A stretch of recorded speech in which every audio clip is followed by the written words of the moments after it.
नमस्कार दोस्तों, जय माता दी। दोस्तों, आज मैं आपके सामने उपस्थित हुआ हूँ एक बहुत ही महत्वपूर्ण जानकारी लेकर। बहुत सारे माता के भक्तगण ये जानने की इच्छा रखते हैं कि सप्तशती का पाठ कैसे करना है, माता को प्रसन्न कैसे करना है। जैसे वेद को अनादि कहा गया है, वैसे ही नवरात्रे में जो आप सप्तशती का पाठ करते हैं उसे भी अनादि कहा गया है। सप्तशती यानी कि 700 श्लोकों से रचित एक पुस्तक जो माता की आराधना में प्रभावशाली ही नहीं, अत्यंत प्रचंड प्रभावशाली है। बस इसको करने का तरीका, इसके पाठ करने का तरीका आपको पता होना चाहिए, तो आप इसका पूरा लाभ ले सकते हैं। कई बार कई जातक सप्तशती का पाठ करते हैं परंतु फल नहीं मिल पाता। सप्तशती शापित है, किलित है, यानी कि उसमें एक लॉक लगा हुआ है। जब तक आप उसे अनलॉक करने का तरीका नहीं जानते, उसका उत्कीलन करना नहीं जानते, तब तक इसका पाठ सफल नहीं होता। और यही कारण है कि नवरात्रे में सप्तशती का पाठ करने वाले जातकों को इसका लाभ नहीं मिल पाता। तो पाठ करना एक अलग बात है और एक उचित तरीके से पाठ करना अलग बात है। दोस्तों, सप्तशती में 700 श्लोक हैं। 700 श्लोकों को 3 भागों में विभाजित किया गया है: प्रथम चरित्र, मध्यम चरित्र और उत्तम चरित्र। महाकाली, महासरस्वती और महालक्ष्मी, सभी के जो बीज मंत्र अलग अलग है, ओम ऐं ह्रीं क्लीं। तो ये 3 चरित्रों में 700 श्लोकों की एक बड़ी श्रृंखला है जिसमें इतने बड़े बड़े प्रयोग हैं कि अगर आप इसको कर लें तो कमाल हो जाएगा। इसमें मारन के 90 श्लोक, मोहन के 90 श्लोक, उच्चाटन और स्तंभन के 200 श्लोक और विद्वेषण और वशीकरण के 60 श्लोक शामिल हैं। आप अगर नवरात्रि के दौरान इन तांत्रोक्त मंत्रों को, मारन के मंत्रों को, इन 90 मंत्रों का प्रयोग करके अगर आप चाहें तो आप किसी को मार सकते हैं। मोहन यानी कि किसी भी चीज को अपनी ओर आकर्षित करना, धन, दौलत, प्रतिष्ठा, जो भी आप चाहते हैं सब मिलेगा। तो इसमें मोहन के भी 90 श्लोक हैं। उच्चाटन और स्तंभन, इसके 200 श्लोक हैं। उच्चाटन, ये जो सारी उच्चाटन, विदेशन, स्तंभन, वशीकरण, ये जो सारे वर्ड आप सुन रहे हैं, ये सब तांत्रोक्त मंत्र हैं। जो तांत्रिक होते हैं वो इसे करते हैं, लेकिन इसको वैदिक तरीके से आप अपने घर में सप्तशती के रूप में कर सकते हैं और इसका लाभ पा सकते हैं। इसको करने के लिए आपको किसी गलत तरीके की आवश्यकता नहीं है, बिल्कुल वैदिक तरीके से आप इसे कर सकते हैं। अब उच्चाटन और स्तंभन, उच्चाटन का मतलब होता है जैसे भूत प्रेत इत्यादि को अपने वश में करना, बहुत ही खतरनाक प्रयोग है। स्तंभन यानी कि किसी को बांध देना। आपने कहते सुना होगा कुछ लोगों को कि मेरा व्यापार नहीं बढ़ रहा है, मुझे संतान की प्राप्ति नहीं हो रही है, पता नहीं किसने बांध दिया है। तो ये प्रक्रियाएं हो सकती हैं। वशीकरण यानी कि किसी की इच्छा के विरुद्ध आपका किसी को वश में कर लेना, तो ये तो गलत है। मान लो कोई किसी से प्यार करता है या करती है और उसने किसी का वशीकरण करवा दिया, तो वशीकरण करवाने पे क्या होता है, वो उसके वश में हो जाएगा। लेकिन अगर वो पहले से शादीशुदा है या कुछ है तो ये तो गलत हो गया। तो इन्हीं सारी चीजों का विचार करके ऋषि मुनियों ने कहा कि नहीं, ये गलत है। अगर ये मंत्र दुनिया के सामने आए तो इसका गलत प्रयोग किया जा सकता है। तब उन सभी ने विचार करके इसे शापित कर दिया, किलित कर दिया, निष्क्रिय कर दिया कि अब इसका कोई काम नहीं, ये बेकार हो गई। लेकिन बाद में उन लोगों ने सोचा कि नहीं, अगर कोई मनुष्य काम करना चाहता है, परिश्रमी है, लेकिन उसके शरीर में आलस्य की अधिकता है और अपने वो आलस्य रूपी शत्रु को मारना चाहता है, तो इसमें वो मारन मंत्रों का उपयोग करके वो अपने आलस्य को मार सकता है। मोहन का प्रयोग करके, मोहन वाले मंत्रों का प्रयोग करके अगर कोई गरीब है तो वो आर्थिक उन्नति पा सकता है, लक्ष्मी की प्राप्ति कर सकता है। उसी तरीके से और भी जो मंत्र हैं इसमें, वो उसे अपने पॉजिटिव एस्पेक्ट में यूज कर सकता है। तो सभी ने सोचा क्या करा जाए। तो फिर इसका एक उपाय किया गया कि ये किसी बेवकूफ को समझ में ही नहीं आएगा या पाठ करने का तरीका इसे समझ में ही नहीं आएगा, तो इसे कुछ ऐसा कर दें कि बुद्धिमान मनुष्य है उसी को इसका ज्ञान हो, उसी का इसका बोध हो। तो इन्होंने कुछ तरीका बनाया है, कुछ मंत्र बनाया है। जो बुद्धिमान पुरुष, सप्तशती में साफ साफ लिखा है कि जो बुद्धिमान पुरुष शापोद्वार करके इसका पाठ करता है उसी का पाठ सफल होता है, अन्यथा नहीं होता। कुछ माता के भक्तगण देखिए दोस्तों, नवरात्रि करने के अलग अलग तरीके हैं। कुछ भक्तगण सिर्फ उपवास करते हैं, कुछ लोग कंजका पूजते हैं, कुछ लोग गोद भराई करते हैं, कुछ लोग 1 या 2 दिनों का उपवास रखते हैं, कुछ लोग पूरे उपवास रखते हैं। अपनी अपनी श्रद्धा है, अपना अपना विश्वास है। माता के सप्तशती में यह भी लिखा हुआ है कि कोई भी जाने अनजाने जैसे भी पाठ करेगा वो तो उसको आशीर्वाद जरूर देंगी, लेकिन सिर्फ एक आशीर्वाद के लिए पढ़ना। और जो सप्तशती का पाठ है, सप्तशती का पाठ क्या है? अगर आपने इस पाठ को सिद्ध कर लिया, सप्तशती को दुर्गा पूजा में नवरात्रि के दौरान 9 दिनों के अंदर अगर आपने सप्तशती को सिद्ध कर लिया तो माता को आशीर्वाद देना पड़ेगा, यानी माता मजबूर हो जाएगी आपको आशीर्वाद देने के लिए।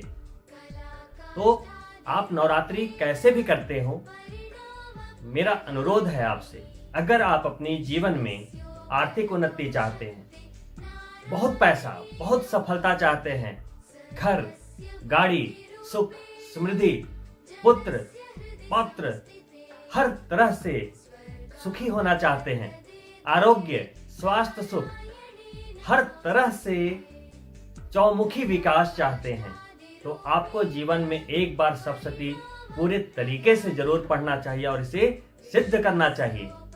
कोई जरूरी नहीं कि एक बार में ही सप्तशती सिद्ध हो जाए, लेकिन इसका प्रयास करना चाहिए।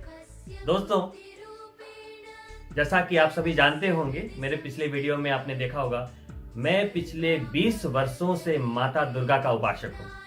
10 महाविद्या की मैंने साधना की है, तो मैं इसके गूढ़ से गूढ़ रहस्यों से वाकिफ हूँ। तो कृपया इस वीडियो को अब सावधानी से देखें, और आपके पास अगर पेन और पेपर है तो आप ले लें, नोट करते जाएं, और इस वर्ष इसे पूरे दिल से अपने लिए, अपने परिवार के लिए सिद्ध करने की कोशिश करें। मैं उसकी पूरी जानकारी दूंगा कि इसे सिद्ध कैसे करना है। यह है दुर्गा सप्तशती। मैं इसी के पाठ की बात कर रहा हूं, और यही मार्कंडेय पुराण में रचित यह दुर्गा सप्तशती। ये एक अनादि ग्रंथ है, और इससे शक्तिशाली माता की आराधना के लिए कोई दूसरा शस्त्र नहीं है। ये एक ब्रह्मास्त्र है। इसको पढ़ने का तरीका क्या है वो मैं आपको बताऊंगा, और इसमें एक चाबी लगी हुई है। इसको लॉक खोलने का क्या तरीका है, जिसको शापोद्वार कहते हैं, वो मैं आपको बताऊंगा। इसमें 700 यानी 700 श्लोक हैं, और वो श्लोक का विभाजन क्या है वो मैंने आपको अभी बता दिया है। इसको पढ़ने का तरीका 7 दिनों में क्या है, और प्रतिदिन पढ़ने का तरीका क्या है, क्रमबद्ध तरीका क्या है, वो मैं बताऊंगा। पहले आप शापोद्वार जान लें, और उसके बाद इसका क्रम जानेंगे, और इसको पढ़ने के दौरान क्या गलतियां नहीं करनी है वो मैं आपको अंत में बताऊंगा। तो चलिए अब जानते हैं इसकी विधि क्या है। सप्तशती पढ़ने का जो तरीका है, पहले तो इसको पढ़ने के क्रम में ही इसकी सफलता की चाबी छिपी हुई है। इसके अलावा शापोद्वार करना होता है। तो अब मैं आपको बताऊंगा कि ये शापोद्वार कैसे होता है। दोस्तों, ये है दुर्गा सप्तशती।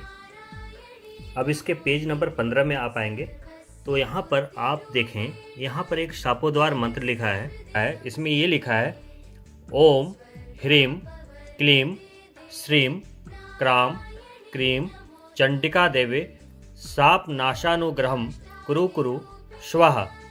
इस मंत्र का आदि और अंत में 7 बार जप करें, यानी कि ये सप्तशती के प्रारंभ में और अंत में इसको 7 बार बोलना है। इसके बाद पेज नंबर 16 पर आपको ये जो मंत्र है वो आपको 21 बार पढ़ना है। ओम श्रीम क्लीम ह्रीम सप्तशती चंडिके उत्कीलन कुरु कुरु स्वाहा। और इसके बाद आपको 7 बार मृत संजीवनी विद्या का जप करना है। वो मंत्र ये है, ओम ह्रीम ह्रीम वम वम एम एम मृत संजीवनी विद्ये मृत मुत्थापयोत्थापय क्रीम ह्रीम ह्रीम वम स्वाहा। तो ये आपका सापोद्वार मंत्र हो गया, यानी कि जो पहला मंत्र था ओम ह्रीम क्लीम श्रीम क्राम क्रीम चंडिका देवे शाप नाशानुग्रहं कुरु कुरु स्वाहा, इसे 7 बार। फिर ये ओम श्रीम क्लीम ह्रीम सप्तशती चंडिके उत्कीलन कुरु कुरु स्वाहा, ये 21 बार। और फिर 7 बार मृत संजीवनी विद्या का जप करना चाहिए। यही सापोद्वार है। इसके बाद अगर आप ये 3 मंत्रों के आधार पे ना करना चाहें तो एक मारिच कल्प के अनुसार सप्तशती साप विमोचन का मंत्र क्या है? ओम श्रीम श्रीम क्लीम हुम ओम ऐं छोबय मोहे उत्कीले उत्कीले उत्कीले ठम ठम। इस मंत्र का आपको एक माला यानी 108 बार जप करना है, सिर्फ एक बार। एक ये है, और एक अंत में क्या है, रुद्रयामल महातंत्र के अंतर्गत दुर्गा कल्प में ये जो 20 श्लोक हैं, आप इसका भी पाठ कर सकते हैं। ये जो 20 श्लोक यहाँ तक दिए हुए हैं, आप उसका भी पाठ कर सकते हैं। लेकिन सबसे आसान आपका जो मैंने पहला उपाय बताया है, ये आपके लिए सबसे आसान है। या तो फिर मारिच कल्प का उपाय जो है एक माला वाला, आप ये कर लें, यही सापोद्वार है। इसके अलावा पाठ का जो क्रम होना चाहिए वो मैं आपको यहाँ दिखा रहा हूँ। सबसे पहले आपको प्रारंभ करना है, आप चाहे तो नोट कर सकते हैं। आपको सबसे पहले प्रारंभ करना है सिद्ध कुजिका स्तोत्रम से। सप्त श्लोकी दुर्गा और श्री दुर्गा स्तोत्र सतनाम स्तोत्रम भी पढ़ सकते हैं। और इसके बाद आपको पढ़ना है देव्या कवचम, अर्गला और कीलक। इसके बाद रात्रि सुक्तम, श्री देव अथर्व शीर्षम का पाठ कर सकते हैं, ये वाक सिद्धि के लिए जो मैंने बताया। इसके बाद आप नरवान विधि और सप्तशती न्यास करते हुए पाठ का प्रारंभ करें 1 से 13 अध्याय। 1 से 13 अध्याय 1 से 13 अध्याय तक ये सप्तशती कंप्लीट हो गई आपकी। सप्तशती कंप्लीट करने के बाद आपको पढ़ना होता है देवी सुक्तम, और देवी सुक्त करने के बाद ये तीनों रहस्य पढ़ लेना है। ये आपका कंप्लीट पाठ संपूर्ण होता है। इसके पश्चात जब दुर्गा सप्तशती का प्रारंभ होगा तो हर पाठ के प्रारंभ में विनियोग होता है। इस विनियोग में आपको हाथ में, दाहिने हाथ में जल की कुछ बूंदें लेनी होती है, फिर ये पढ़ना होता है। और विनियोग का अंत होते ही आपको जल को भूमि पे छोड़ देना होता है। तो विनियोग में आपको जल हाथों में लेना अनिवार्य है। उसके बाद आप पाठ करें। संस्कृत में पाठ करना सर्वोत्तम माना गया है। अगर आप संस्कृत में नहीं कर पा रहे हैं तो फिर हिंदी में भी पढ़ सकते हैं। जब पाठ का अंत होता है, किसी भी पाठ का जब ये अंत होता है, ये प्रथम अध्याय के बाद जब ये पाठ का अंत होता है तो यहाँ पे लिखा आता है इति श्री मार्कंडेय पुराणे श्रावणी के मनवंतरे देवी महात्म्ये मधु कैटभ वधो नाम प्रथमो अध्याय। लेकिन यहाँ पे इति और वध जैसे वर्ड यूज करना निषेध है, नहीं पढ़ना है। तो आपको क्या बोलना है, इति हटा देना है और ये वध हटा देना है। यानी कि आपको ये बोलना है श्री मार्कंडेय पुराणे श्रावणी के मनवंतरे देवी महात्म्ये प्रथमो अध्याय ओम तत्सत, बस। तो कहीं भी इति और वध जैसे वर्ड को नहीं इस्तेमाल करना है। सप्तशती के पाठ का 2 तरीका है। एक तो आप नवरात्रे में 9 दिन आप प्रतिदिन पूरे पाठ करें, यानी कि 700 श्लोकों का एक साथ पाठ करें, इसके 6 अंगों के साथ। वो 6 अंग क्या है वो भी मैं बताऊंगा। और एक दूसरा तरीका क्या है कि पूरे 9 दिनों में आप सप्तशती का पाठ करें। दोनों ही तरीके हैं। एक वकार विधि है, जिनके पास समय की कमी है तो इसे पूरे 7 दिनों में आप पूरा कर सकते हैं। एक है जिसको सबसे सर्वोत्तम बोला गया है, यानी कि एक ही बार में करीब 2 घंटे का वक्त लगता है, पूरा पाठ कर लें। तो आपको जो भी आपके अनुसार आसान लगता हो उससे प्रारंभ करें। इसी तरह से सापोद्वार करके इसी क्रम से आपको पूरा पाठ करना है, जिससे आपको इस सप्तशती के पाठ का पूरा फल मिलेगा और ये सप्तशती सिद्ध होगी आपके लिए। दोस्तों, सप्तशती को पढ़ने का जो तरीका बताया गया है वो ये बताया गया है कि ये 700 श्लोकों के सप्तशती को पढ़ना जब है, इसके साथ इसके 6 अंगों का पाठ करना है। वो 6 अंग कौन से हैं? वो हैं, शुरू में जो है देव कवचम, अर्गला स्त्रोतम और कीलक। तो कील कवच अर्गला इसके पहले 3 अंग है और 3 मूर्ति रहस्यम है। प्रधानिक रहस्यम, वैकृतम रहस्यम और मूर्ति रहस्यम। तो 3 रहस्य हैं, यानी कि 3 रहस्य और कील कवच अर्गला, ये इसके 6 अंग हैं। यानी सप्तशती का पाठ करने के पहले प्रथम 3 अंग प्रारंभ में और अंत में 3 रहस्य का पढ़ना बहुत जरूरी है। और सप्तशती का पाठ प्रारंभ करने के पहले जो इसका प्रारंभ होगा वो होगा सिद्ध कुज्जिका स्त्रोत से, क्योंकि सिद्ध कुज्जिका स्त्रोत एक ऐसा स्त्रोत है जिससे मंत्र जागृत होते हैं। इसके अलावा आपको कवच करने के बाद, अर्गला करने के बाद और कीलक करने के बाद देव अथर्व शीर्षम जरूर करना चाहिए, क्योंकि उससे आपको वाक पटुता मिलती है, आपकी वाणी सिद्ध होती है। आप जो बोलोगे वो हो जाएगा। ऐसा कभी आपने सुना होगा कि वो जो बोलता है वो हो जाता है, यानी कि आपकी वाणी सिद्ध हो जाएगी। तो आप देव अथर्व शीर्ष भी करें। तो सिद्ध कुज्जिका स्त्रोत भी जरूरी है, देव अथर्व शीर्ष भी जरूरी है। देवी सूक्त और रात्रि सूक्त, छोटे छोटे सूक्त होते हैं, वो भी आप उसको क्रमबद्ध तरीके से 2-2 मिनट का होता है, वो आप कर लें। तो ये पूरा तरीका है। एक तो है कि आप ये 700 श्लोकों के साथ, ये 6 अंगों के साथ आप इसका पाठ करें। इसके अलावा ये तो प्रतिदिन एक साथ बैठकर सप्तशती पाठ करने की बात हो गई। अब कुछ लोग ऐसे हैं जो प्रतिदिन नहीं कर सकते पूरा पाठ, तो उनके लिए एक वकार विधि है। उस वकार विधि में क्या है, प्रथम चरित्र, मध्यम चरित्र और उत्तर चरित्र जो है उसको 3 भागों में बांटा गया है और उसको 7 दिनों में पढ़ने का एक तरीका है।